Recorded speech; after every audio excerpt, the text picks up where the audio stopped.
Matthew Verdum, thank you very much for joining Sure. us and speaking to us this morning. It's been lovely to talk to you. We now move on and we move over to the Indo-Pacific, and North Korean President Kim Jong Un has signalled that the country will continue to develop missiles in the next 5 years, as Kim visited the munitions enterprises in the last quarter of 2025. Kim said that the country's missile and shell production sector is of paramount importance in bolstering war deterrent. However, Kim has ratified the draft documents for the modernization of major munitions enterprises, which will be submitted for being a key party Congress, which is expected to be held in early of 2026. Joining us now is Dr. Sanjay Kumar. He is a journalist for the Korea Herald and he joins us live from Seoul in South Korea. Dr. Kumar, it is always lovely to talk to you.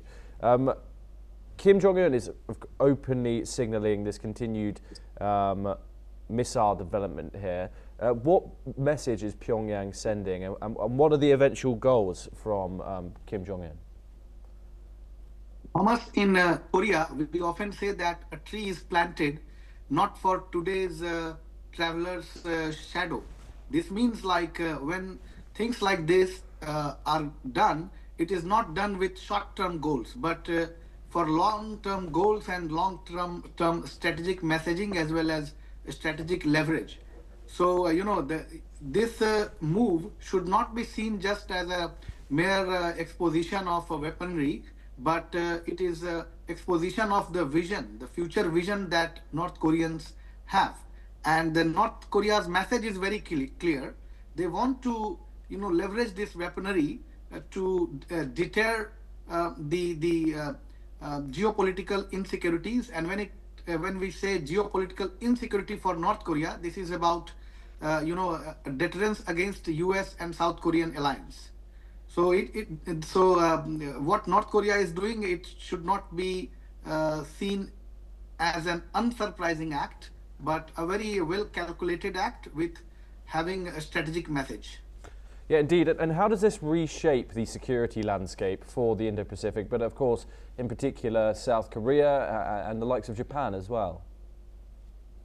See, if you consider the nuclear deterrence from a North Korean perspective, it is not just for offensive to just wage a war against any country, whether it is US or South Korea. If you see the rhetoric that they always had been reiterating, is that if an attack is being made to the north, we will respond with such weapons and such technologies.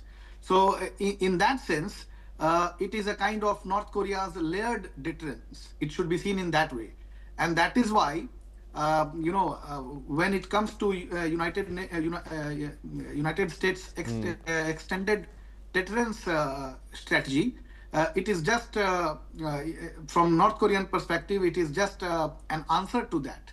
So in long run, if you see, this is where China and Russia comes into, because for them it becomes a strategic, a strategic interest.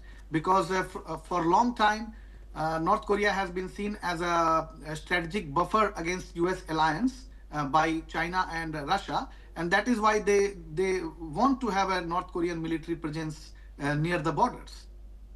Dr. Kumar, thank you as always for joining us. It's always a pleasure to speak to you here on NewsX World.